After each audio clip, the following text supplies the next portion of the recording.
Kalau dia sudah menjadi kawasan lindung misalnya, kawasan konservasi misalnya, taman nasional misalnya, kalau potensi tambangnya ada,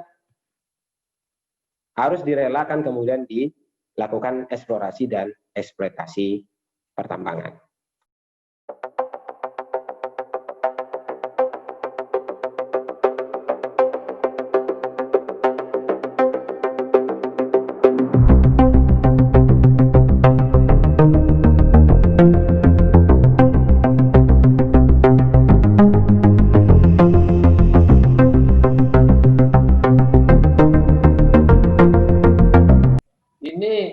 Undang-undang ini diprotes oleh banyak orang, dan di masa yang di mana orang berpikir untuk menyelamatkan hidup, dan undang-undang ini justru berbeda. Itu yang kencang diskusinya di publik. Nah, kita akan mencoba mendiskusikan kehilangan kewenangan ini, kan? Kehilangan kewenangan ini, karena kalau kita lihat di Bengkulu, bagaimana kita tahu secara pasti, Bu Hasto pasti sangat paham. Misalnya Sungai Bengkulu itu dinyatakan tercemar berat oleh Dr. Supriyono, dosen Unhas, dan tercemar beratnya itu akibat dari aktivitas pertambangan di hulu. Bagaimana Injatama, misalnya itu melakukan aktivitas pertambangan, itu jaraknya itu cuma dibatasi sama jalan saja dengan Sungai Ketahun. Dan kita misalnya menemukan ada lubang-lubang pembuangan dari lubangnya Injatama, lubang tambangnya di Injatama itu ke Sungai Ketahun, dan itu kita temukan. Belum lagi misalnya kalau kita melihat bagaimana hancurnya di daerah Linduwati, kan ada aktivitas pertambangannya. Kami agak yang terlalu sering, Sasprot juga pasti akan sangat sering di lapangan, mengetahui secara pasti bahwasanya dengan diberikannya kepada daerah saja, itu orangnya ada di sini, di depan mata kayak begini, fondasi ekologisnya masih runtuh kayak gitu, masih babak bingkas, bahasa saya babak bingkas, masih hancur lebur kayak gitu. Apalagi nanti dia akan diawasi oleh pusat, karena undang-undang ini poinnya adalah mulai dari urusan kebijakan, urusan perizinan, operasi, sampai urusan pengawasan itu akan take over, akan diambil semua oleh pusat. Nah ini, walaupun ada juga teman-teman yang menyatakan kadang-kadang justru katanya kalau dikelola oleh pusat akan lebih baik. Contohnya kayak Taman Nasional. Jadi karena yang dikelola oleh pusat dia akan menjadi lebih bagus, gitu kan. Dan kalau dikelola oleh daerah itu justru akan lebih hancur. Itu yang coba argumentasi yang coba disampaikan. Artinya saya mau bilang orang pusat tidak percaya sama kita orang daerah, kan? Bukan karena persoalan sistemnya yang bermasalah gitu, tetapi memang karena perilaku dan orang-orang yang ditugaskan untuk menjalankan aktivitas pelestarian itu yang nggak benar. Gitu. Ditambah lagi memang bagian dari kerja-kerja politik transaksional yang pasti buahnya kita sudah sama-sama tahu. Nah, kita akan mencoba melihat di lapangannya dulu nih. Terima kasih Bung Ali dan Pak Edra. Selamat sore teman-teman. Jadi kalau kita melihat sebenarnya kehadiran kebijakan Minerba yang baru ini, kita seperti kembali ke periode 80-an sampai 90-an sebenarnya. Saat itu memang semua perizinan soal pengelolaan sumber daya alam, mulai dari kayu, terus semua mineral itu juga di pusat. Nah, periode itu sebenarnya sampai sekarang meninggalkan banyak persoalan, baik secara lingkungan, terus konflik dengan masyarakat sekitar kawasan tambang, juga memperbesar sebenarnya potensi risiko bencana yang ada di masing-masing wilayah eksploitasi itu sendiri, mau baik di hulu maupun di hilir sebenarnya. Jadi kalau kita lihat misalnya di Bengkulu sudah hampir 40 tahun ya kehadiran tambang batubara di Tabak Penanjung itu, dan kita melihat sebenarnya sampai saat ini Desa Kotaniur, Tanjung Raman misalnya dan beberapa desa lain tidak mendapatkan sesuatu yang lebih atas sumber daya alam yang ada di sekitar desa mereka itu. Tanjung Rahman itu sampai saat ini tidak ada jalan aspal masuk ke situ. Kalaupun ada listrik, saya pikir 5 tahun terakhir saja, padahal tambang di sana sudah hadir 40 tahun lamanya. Begitu juga dengan Kota Niur misalnya. Nah, itu yang kita bisa lihat. Nah, semangat desentralisasi dulu misalnya ketika misalnya kencang-kencangnya proses otonomi daerah ini berjalan, sehingga juga mempengaruhi beberapa kebijakan yang lain di sektor sumber daya alam juga mulai perlahan-lahan berubah misalnya. Nah, semangat itu dulu kan lebih ke pertama bagaimana memang ruang partisipasi masyarakat, terus akses dan kontrol masyarakat itu diperbesar lewat proses desentralisasi ini. Harapannya memang proses-proses menyelesaikan masalah di daerah itu lebih cepat, lebih bisa ditangani oleh pemerintah setempat karena kewenangannya ada di daerah. Nah, tapi misalnya dengan proses itu pun sampai saat ini itu juga misalnya masih lamban berjalan. Apalagi ini dikembalikan lagi ke pusat. Nah, ada beberapa hal penting yang saya lihat. Pertama dari aspek kebijakan misalnya. Nanti Pak Edra bisa nambahkan terkait dengan dari aspek konstitusi akan lebih tajam beliau. Ada misalnya undang-undang soal pemerintah daerah nomor 23 tahun 2014, terus undang-undang nomor 32 tahun 2009 tentang lingkungan hidup, itu sudah memberi ruang yang besar kepada partisipasi masyarakat lokal untuk bisa memperkuat ruang akses dan kontrolnya itu, sehingga memang kalau akses dan kontrol masyarakat itu kuat, pemerintah daerah juga kuat, kerusakan lingkungan itu bisa dihindari, asumsinya, terus masyarakat juga akan lebih gampang bernegosiasi untuk mendapatkan pembagian atas sumber daya alam yang dikuras itu. Nah, itu di kebijakan yang baru ini, dua kebijakan itu langsung hilang kewenangan daerah itu. Nah, yang kedua kalau kita lihat dari perspektif, katakanlah kita tetap menggunakan perspektif investasi misalnya. Nah, kebijakan sentralisasi ini juga akan memberi ruang yang semakin besar atau titik konflik semakin besar antara masyarakat dengan perusahaan dan pemerintah daerah terkait dengan eksploitasi sumber daya alam. Jadi sebenarnya ketika konflik ini berkepanjangan, investasi itu juga tidak akan nyaman sebenarnya.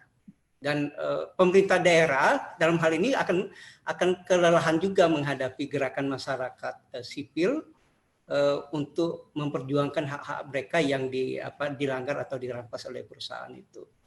Nah, itu kalau kita lihat dari misalnya tetap menggunakan perspektif teman-teman di investasi misalnya. Nah, yang kedua terkait dengan investasi, pemerintah kan lupa bahwa proses membangun ketahanan itu hanya dari aspek ekonomi, tidak dari aspek lingkungan dan pengurangan risiko bencana. Nah, kalau hanya aspek itu yang dipikirkan, sebenarnya kan kita kan sudah belajar banyak hal terkait dengan kebencanaan yang ada, dan itu misalnya di Bengkulu awal 2018 lalu kita bagaimana misalnya sepanjang das Bengkulu itu mengalami persoalan yang serius dan banyak rumah kerugiannya bisa dihitung misalnya. Nah, itu bisa dipembandingkan berapa sih sebenarnya aset yang masuk dari proses eksploitasi sumber daya alam dengan risiko yang diderita oleh bencana yang ditimbulkan. Nah, yang ketiga sebenarnya kita melihat juga partisipasi masyarakat kan semakin diabaikan atau tidak dihargai ketika perusahaan itu proses perizinannya semua berada di pusat. Nah, dalam hal ini sebenarnya kalau kita bicara soal aspek penghargaan terhadap masyarakat lokal itu sama sekali sudah tidak ada lagi, karena memang kontrolnya sudah tidak bisa lagi oleh masyarakat lokal atau pemerintah daerah, semuanya diambil alih oleh teman-teman pusat. Nah, yang keempat sebenarnya ketika banyak perizinan itu dihilangkan, yang rugi juga pemerintah daerah sebenarnya. Karena yang didapatkan itu hanya dari dana bagi hasil saja. Tapi misalnya untuk izin yang lain, karena perusahaan walaupun berada di tengah hutan kan sebenarnya juga harus mengajukan izin. Kalau dia membangun camp harus ada izin bangunan, terus yang lain-lain, dan itu dari perhitungan itu juga kan izin bangunan itu yang menentukan berapa PAD dari sektor yang lain yang harus masuk ke daerah itu juga hilang sebenarnya oleh pemerintah daerah. Kayaknya ada tabrakan mungkin antara undang-undang otonomi daerah dengan undang-undang pengelolaan dan perlindungan lingkungan hidup kan. Jadi ada hal yang tidak sinkron. Itu satu poin. Yang kedua, menarik buat saya adalah kayaknya negara lagi cari lawan. Jadi negara ini mungkin mereka menganggap selama ini gerakan masyarakat sipil ini adalah entitas yang bisa dianggap remeh saja gitu. Dan selama ini kan prosesnya perlawanan atau tekanan dari gerakan masyarakat sipil itu ada banyak sisi, ada banyak ruang. Mereka bisa melakukan kerja-kerja masukan protes ataupun input ilmiah itu kepada bupati, pada wali kota, pada gubernur, pada menteri, bahkan baru bermuara terakhir kali kepada presiden. Nah, undang-undang ini itu mencoba membuat lawannya cuma jadi satu tuh, kan, pemerintah pusat gitu. Itu lawan, dan itu hal analisis yang menarik untuk dilakukan. Dan pengalaman kita dan pengalaman sejarah di planet ini, kalau sudah mulai tumbuh lawan bersama itu masalah. Itu bahaya sekali itu kan. Jadi jangan sampai nanti muncul di satu titik gitu bilang, wah ini lawan kita adalah Soeharto. Terguling lah Soeharto itu kan. Nah, terus habis ini misalnya dibilang lawan kita sekarang ini adalah rezim sekarang. Semua orang mengatakan itu dan pikir. Ada hal yang penting ini saya sampaikan terkait dengan komitmen kita bernegara ya. Artinya komitmen bernegara ini kan tertuang dalam Undang-Undang Dasar. Nah, dalam Undang-Undang Dasar kita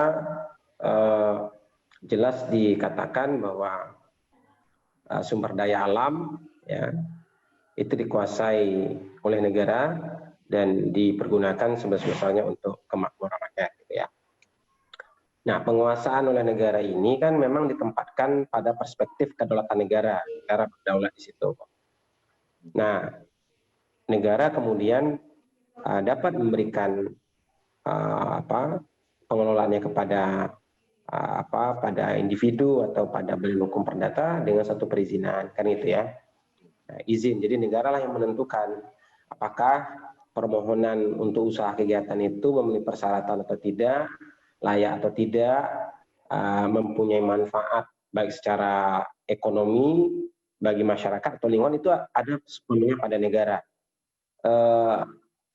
Bahwa apa yang disampaikan oleh banyak pihak, seperti misalnya memberikan karpet merah bagi investor misalnya. Dan kalau kita lihat di dalam rancangan undang-undang yang sudah disetujui oleh DPR, itu memang tidak bisa terbantahkan gitu loh. Tidak bisa terbantahkan bahwa komitmen awal misalnya hanya memberlakukan sistem perizinan, kok sekarang muncul lagi kontrak karya. Ada kontrak karya, ada perjanjian penguasaan batu bara gitu ya, PKP 2B, itu muncul lagi. Dan bahkan ada garansi dari negara untuk kemudian memberikan kepastian itu dilanjutkan. Nah, itu kalau kita lihat pasal-pasal yang menurut kita ini cukup krusial, artinya ini akan memberikan ancaman baik terhadap lingkungan maupun terhadap ekonomi kesejahteraan masyarakat. Karena namanya perusahaan kan dia profit oriented ya. Nah, itu yang saya lihat bahwa di situ tegas dikatakan bahwa penguasaan atas tambang itu berada pada pemerintah pusat. Sementara di dalam Undang-Undang 4 2009 jelas dikatakan itu oleh pemerintah pusat dan pemerintah daerah. Nah, memang kalau kita lihat di dalam pasal-pasal berikutnya memang ada kewenangan pemerintah pusat dan ada kewenangan pemerintah daerah. Namun dengan penegasan di awal bahwa penguasaan pertambangan itu hanya pada pemerintah pusat, ini menimbulkan asumsi bahwa daerah itu tidak punya otonomi dalam pengelolaan tambang. Beda dengan perspektif Undang-Undang 23 2014 tentang pemerintahan daerah, bahwa ada pembagian kewenangan antara pemerintah pusat dengan pemerintah daerah di bidang pengelolaan sumber daya alam. Nah, kalau di sini posisinya adalah tergantung dari pemerintah pusat, apakah pemerintah pusat mau kemudian mendelegasikan kewenangan itu. Nah, ini yang kita lihat bahwa semangat desentralisasi pengelolaan sumber daya alam sepertinya kemudian ditinjau kembali, bahkan kemudian bisa dikatakan adanya resentralisasi pengelolaan sumber daya alam, pengelolaan tambang di situ. Ya, itu satu aspek yang bisa kita lihat bahwa dengan ditariknya kembali kewenangan itu kepada pemerintah pusat, ini tentu merupakan satu langkah mundur ya dalam penyelenggaraan otonomi daerah. Nah, kalau kita lihat dalam pasal-pasal berikutnya memang ada pembagian kewenangan di situ, misalnya provinsi diberikan kewenangan untuk menerbitkan wilayah izin usaha pertambangan yang sebelumnya merupakan kewenangan pusat misalnya. Ada kewenangan baru surat izin pengolahan batu ya, terkait dengan batu ya. Terus ada lagi izin usaha jasa pertambangan yang juga diberikan kepada provinsi. Nah, sebenarnya secara dalam perspektifnya Undang-Undang Minerba ini sebenarnya sudah punya perspektif yang sektoral sekali sebenarnya. Kenapa? Undang-Undang Minerba ini dia punya pandangan dia lebih superior dibandingkan dengan undang-undang yang lain. Ya, lebih superior. Kenapa? Karena di situ sepanjang ada potensi tambangnya, maka dia bisa ditetapkan sebagai wilayah pertambangan. Nah, kalau kita lihat penekanan wilayah pertambangan yang melihat pada potensi tambang saja, itu kemudian diperkuat dengan ada suatu norma baru yang dimunculkan wilayah hukum pertambangan. Nah, wilayah hukum pertambangan itu dikatakan di darat, ya, di udara, di laut, sampai kedalaman tanah, sampai ke landas kontinen, itu merupakan wilayah hukum pertambangan. Dan wilayah pertambangan itu merupakan bagian dari wilayah hukum pertambangan. Artinya apa? Kalau dia sudah menjadi kawasan lindung misalnya, kawasan konservasi misalnya, taman nasional misalnya, kalau potensi tambangnya ada, harus direlakan kemudian dilakukan eksplorasi dan eksploitasi pertambangan. Dan ada salah satu pasal di perubahan Undang 4 2009 ini dikatakan, wahai daerah, gitu ya, wahai pemerintah pusat, kalau sudah ditetapkan sebagai wilayah pertambangan, maka tidak boleh lagi merubah tata ruang. Itu disebutkan, jadi tidak boleh, harus ada jaminan kalau dia sudah ditetapkan sebagai wilayah pertambangan, maka tata ruang harus menyesuaikan. Perubahan tata ruang tidak bisa dilakukan. Itu kalau kita lihat. Nah, mungkin tema kita pada hari ini kan soal hilangnya kewenangan daerah ya.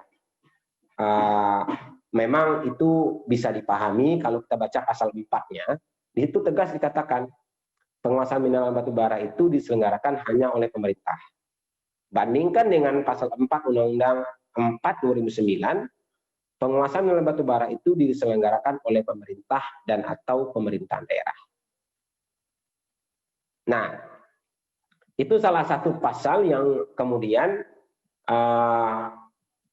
mungkin menimbulkan perdebatan dan tentu ini juga mengkhawatirkan bagi kita, bagi daerah dan bagi masyarakat di daerah terkait dengan partisipasi masyarakat. Sebab kalau kewenangan itu ada pada pemerintah pusat sepenuhnya, artinya pengawasan, penegakan hukum itu sepenuhnya ada pada pemerintah pusat. Dan kita mengkhawatirkan pengawasan dan penegakan hukum akan lemah. Kita bisa contohkan contohnya Taman Nasional lah. Pengelolaan Taman Nasional itu sepenuhnya kan menjadi kewenangan pemerintah pusat. Apa yang terjadi? Nggak ada pengawasan, atau pengawasan yang lemah, penegakan hukumnya tidak bisa dilakukan dengan baik. Nah, ini yang kemudian kita khawatirkan. Ya, katakanlah di samping misalnya terkait dengan kemandirian daerah misalnya. Daerah tidak mendapatkan pajak, retribusi dan sebagainya. Paling dapat dana bagi hasil, ya, dana bagi hasil dari pertambangan. Kalau kita berpegang kepada TAP MPR 9/2001 ya, tentang pembaruan agraria dan pengelolaan sumber daya alam, harusnya pemerintah harus patuhlah dengan TAP MPR 9/2001 itu. Artinya selesaikan dulu lah masalah-masalah tambang di Indonesia, ya, masalah-masalah soal pelanggaran HAM, soal-soal pencemaran lingkungan dan sebagainya. Benahi dulu undang-undang yang kemudian tumpang tindih satu sama lain. Jangan kemudian membuat regulasi baru yang sebenarnya kalau kita lihat itu agak lari dari dari amanah TAP MPR 9/2001 itu, pembaruan agraria dan pengelolaan sumber daya alam.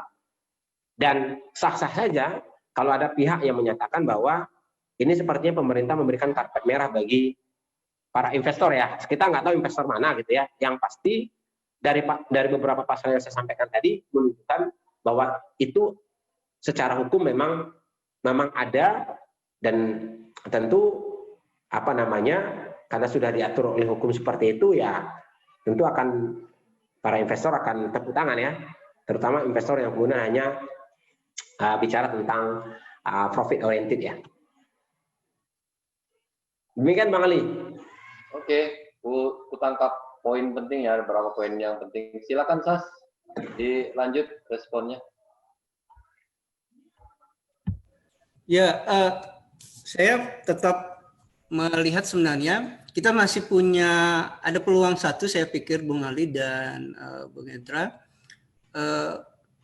DPD RI, kita kan punya beberapa orang dari itu, saya pikir juga kita memandatkan mereka untuk bisa mengundang kita hadir bersama mereka dan mereka bisa mengundang beberapa pejabat daerah untuk menjelaskan ini dan meminta juga DPD RI untuk bisa ikut terlibat menggugat ini, karena salah satu saya pikir fungsi Dewan Perwakilan Daerah saya pikir untuk memang menyuarakan dan memperjuangkan hak-hak daerah itu kerja-kerja politik yang harus kita mandatkan ke mereka itu saya pikir.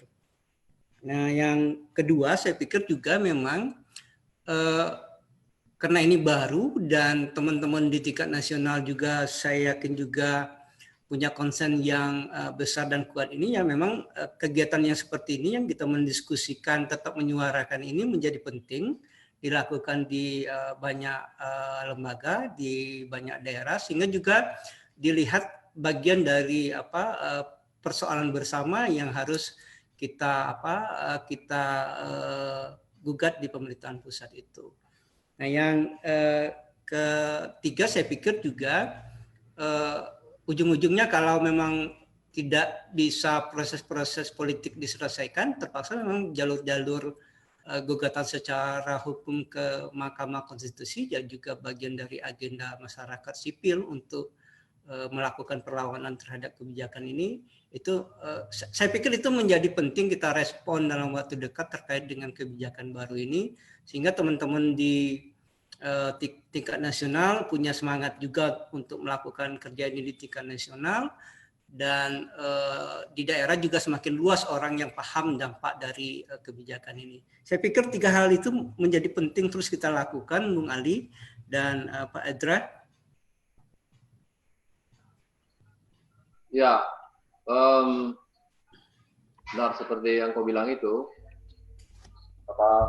Tapi poin penting yang bisa kita petik pada sore hari ini agak terang tuh di depan mata kita gitu. Kalau undang-undang ini keluar PP-nya gitu dan bisa beroperasi, maka ancaman terhadap keselamatan lingkungan kita itu akan semakin kuat, karena dia menjadi karpet merah buat perusahaan-perusahaan yang selama ini sebenarnya tidak ada yang memberikan kontribusi baik terhadap lingkungan.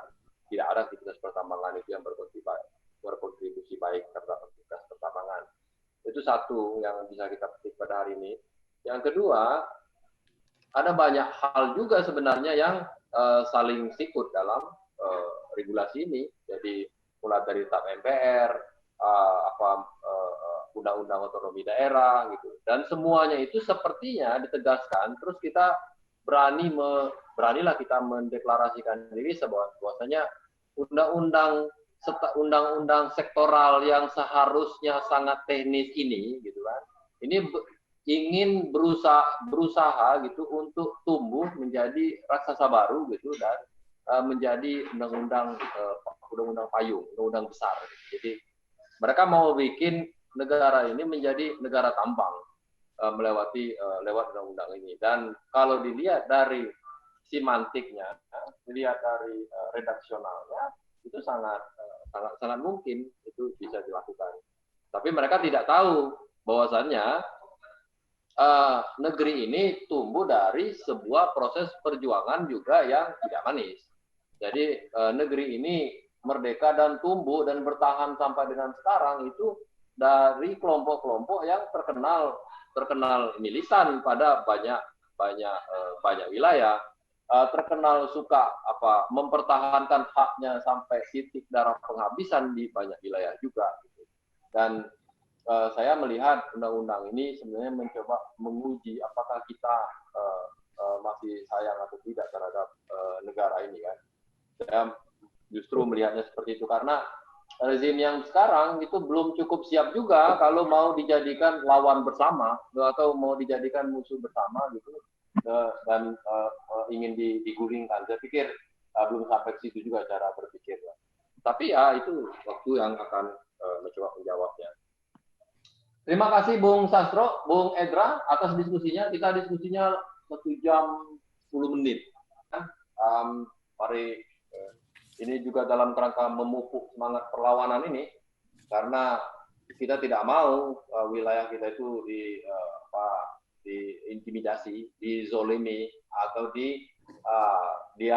diintervensi oleh tindakan-tindakan destruktif yang mendapatkan legitimasi dari sebuah undang-undang yang kita juga semua tahu undang-undang ini sangat tidak masuk akal dalam urusan ilmiah, nggak masuk akal dalam urusan partisipasi, dan yang lebih parah lagi tidak masuk akal dalam urusan bagaimana menyatukan gerakan di Indonesia.